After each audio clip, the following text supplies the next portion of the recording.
28장 너는 이스라엘 자손 중 내 형 아론과 그의 아들들 곧 아론과 아론의 아들들 나답과 아비후와 엘르아살과 이다마를 그와 함께 내게로 나아오게 하여 나를 섬기는 제사장 직분을 행하게 하되 내 형 아론을 위하여 거룩한 옷을 지어 영화롭고 아름답게 할지니 너는 무릇 마음에 지혜 있는 모든 자 곧 내가 지혜로운 영으로 채운 자들에게 말하여 아론의 옷을 지어 그를 거룩하게 하여 내게 제사장 직분을 행하게 하라.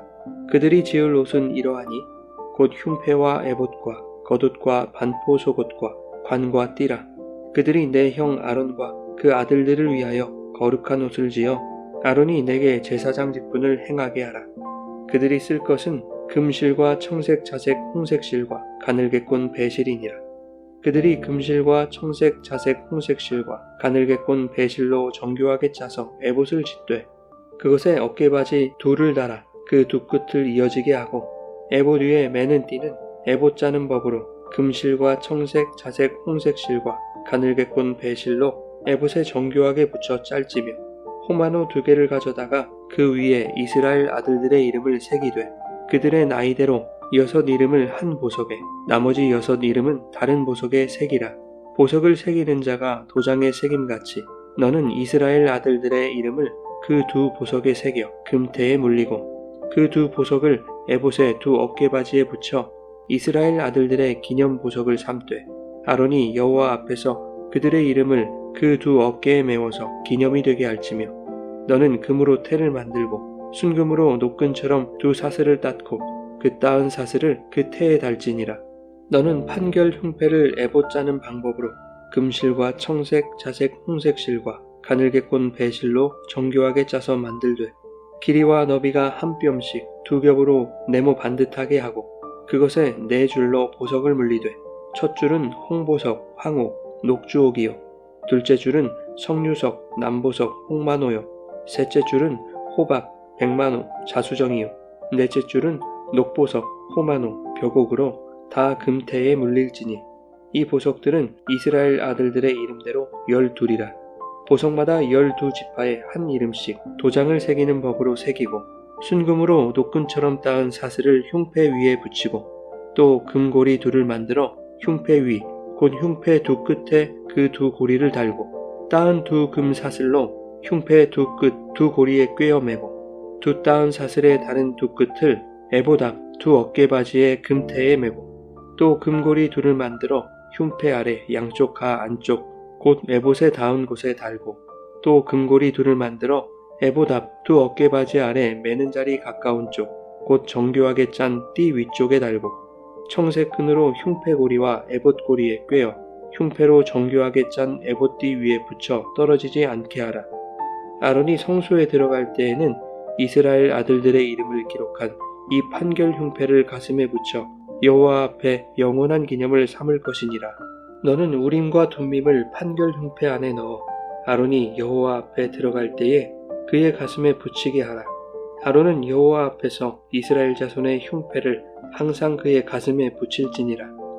너는 에봇 받침 겉옷을 전부 청색으로 하되 2 어깨 사이에 머리 들어갈 구멍을 내고 그 주위에 갑옷 깃같이 깃을 짜서 찢어지지 않게 하고 그 옷 가장자리로 돌아가며 청색 자색 홍색 실로 석류를 수놓고 금방울을 간격을 두어 달되 그 옷 가장자리로 돌아가며 한 금방울 한 석류 한 금방울 한 석류가 있게 하라.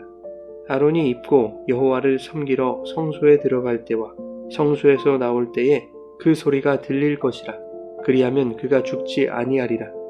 너는 또 순금으로 패를 만들어 도장을 새기는 법으로 그 위에 새기되 여호와께 성결이라 하고 그 패를 청색 끈으로 관 위에 매되 곧 관 전면에 있게 하라. 이 패를 아론의 이마에 두어 그가 이스라엘 자손이 거룩하게 드리는 성물과 관련된 죄책을 담당하게 하라. 그 패가 아론의 이마에 늘 있으므로 그 성물을 여호와께서 받으시게 되리라. 너는 가는 배실로 반포 속옷을 짜고 가는 배실로 관을 만들고 띠를 수놓아 만들지니라. 너는 아론의 아들들을 위하여 속옷을 만들며 그들을 위하여 띠를 만들며 그들을 위하여 관을 만들어 영화롭고 아름답게 하되 너는 그것들로 내 형 아론과 그와 함께한 그의 아들들에게 입히고 그들에게 기름을 부어 위임하고 거룩하게 하여 그들이 제사장 직분을 내게 행하게 할지며 또 그들을 위하여 배로 속바지를 만들어 허리에서부터 두 넓적다리까지 이르게 하여 하체를 가리게 하라. 아론과 그의 아들들이 회막에 들어갈 때에나 제단에 가까이 하여 거룩한 곳에서 섬길 때에 그것들을 입어야 죄를 짊어진 채 죽지 아니하리니 그와 그의 후손이 영원히 지킬 규례니라. 여러분 좋은 아침입니다. 오늘도 말씀의 은혜가 여러분의 삶에 풍성히 임하기를 소망합니다. 출애굽기 28장은 제사장의 옷에 관한 지침입니다. 2절에서 하나님은 모세에게 아론을 위한 거룩한 옷을 지어 영화롭고 아름답게 하라고 말씀하십니다. 이 옷의 목적은 아론과 그의 아들들이 하나님을 섬기는 제사장 직분을 행하게 하시기 위함이었습니다. 41절에서 하나님은 모세에게 오늘 본문에서 만들라고 명하신 그 제사장의 옷을 입히고 기름을 부어 제사장직을 위임하라고 명하시죠. 그리고 29장에서 제사장 위임식이 거행되는 것입니다. 그러므로 모세는 제사장 위임식이 있기 전에 하나님이 분부하신 대로 제사장의 옷을 만들어 입혀야 했습니다. 제사장 직분을 행하기 전에 옷이 갖추어져야 한다는 것은 그 옷이 특별한 의미를 가지고 있다는 것을 알 수 있는 것이죠. 또한 그 옷을 입는 제사장들에게 전하시는 중요하고도 강력한 메시지가 있다는 것을 알 수 있습니다. 그렇게 특별하고 중요한 의미를 지닌 옷이었기에 그것을 제작하는 일에도 특별한 사람들을 사용하십니다. 3절에는 마음에 지혜 있는 모든 자, 곧 내가 지혜로운 영으로 채운 자들에게 제사장의 옷을 만들게 하라고 명하시죠. 단순히 솜씨가 좋은 사람이어서는 안 됩니다. 하나님의 지혜의 영으로 충만한 자, 즉 하나님의 의도를 정확히 표현해낼 수 있는 자들이어야 했습니다. 그들에 의해 만들어진 제사장의 옷은 단순한 유니폼이 아닌 하나님의 마음과 뜻이 집약된 중요한 상징물이었을 것입니다. 4절에는 마음의 지혜 있는 자들이 만들어야 할 그 옷의 종류를 소개합니다. 흉패와 에봇, 겉옷과 반포속옷, 관과 띠가 그것이었습니다. 이것들이 상징하는 각각의 의미와 제의적 기능, 그리고 제사장에게 미치는 심리적 역할 등이 있을 것입니다. 그러나 오늘 본문을 통해 이것이 오늘날의 교회와 성도들에게 예수 그리스도의 십자가로 성취하신 하나님의 사랑으로 결론 지어질 수밖에 없다는 것을 알게 될 것입니다. 6절부터는 에봇과 띠와 어깨바지에 대한 지침입니다. 에봇을 짓는 것에 휘장이나 덮개 등에서는 사용되지 않았던 금실이 추가되었습니다. 금이 상징하는 하나님의 영광적 요소가 에봇에 내포되어 있음을 추측할 수 있는 것이죠. 에봇은 가슴과 등을 덮는 긴 조끼 모양의 상의를 말합니다. 그 에봇의 허리춤을 에봇과 동일한 방법으로 만든 띠로 메었습니다. 에봇에는 어깨바지 둘을 달아 두 끝을 연결하였는데 각각의 어깨바지에 석영 계열의 보석인 호마노를 붙이도록 했습니다. 그런데 이 호마노에는 이스라엘 아들들의 이름을 나이대로 6씩 새겨 금태에 물리도록 했습니다. 하나님은 이스라엘의 12지파의 이름을 보석에 새겨 금태로 장식하실 만큼 그들을 존귀한 존재로 여기신다는 것을 알 수 있는 것이죠. 그 이스라엘의 이름들이 아론과 제사장들의 어깨에 짊어지게 되는 것입니다. 하나님의 존귀한 백성들을 어깨에 짊어져야 할 제사장의 무거운 역할과 책임을 의미하는 것이기도 합니다. 15절부터는 판결 흉패에 관한 지침입니다. 흉패는 에봇을 짜는 것과 동일한 방식으로 만들어야 하고 가로 세로가 약 반규빗 정도로 네모 반듯하게 두 겹으로 만들어야 합니다. 흉패에는 4줄로 보석을 물리게 되어 있는데 한 줄에 보석 3개씩을 달고 금태를 물렸습니다. 그리고 이 보석들마다 12지파의 이름을 새겨놓도록 했고 흉패의 위와 아래는 어깨바지와 에봇의 허리춤에 매는 띠에 각각 고정하여 떨어지지 않도록 했습니다. 29절에는 이렇게 말씀합니다. 아론이 성소에 들어갈 때에는 이스라엘 아들들의 이름을 기록한 이 판결 흉패를 가슴에 붙여 여호와 앞에 영원한 기념을 삼을 것이니라. 30절 하반절에도 아론은 여호와 앞에서 이스라엘 자손의 흉패를 항상 그의 가슴에 붙일지니라 라고 말씀하고 있습니다. 하나님이 이스라엘을 보석 같은 존재로 여기신다는 것을 이름을 새겨 흉패에 붙인 12개의 보석을 통해 다시 한번 확인할 수 있는 것입니다.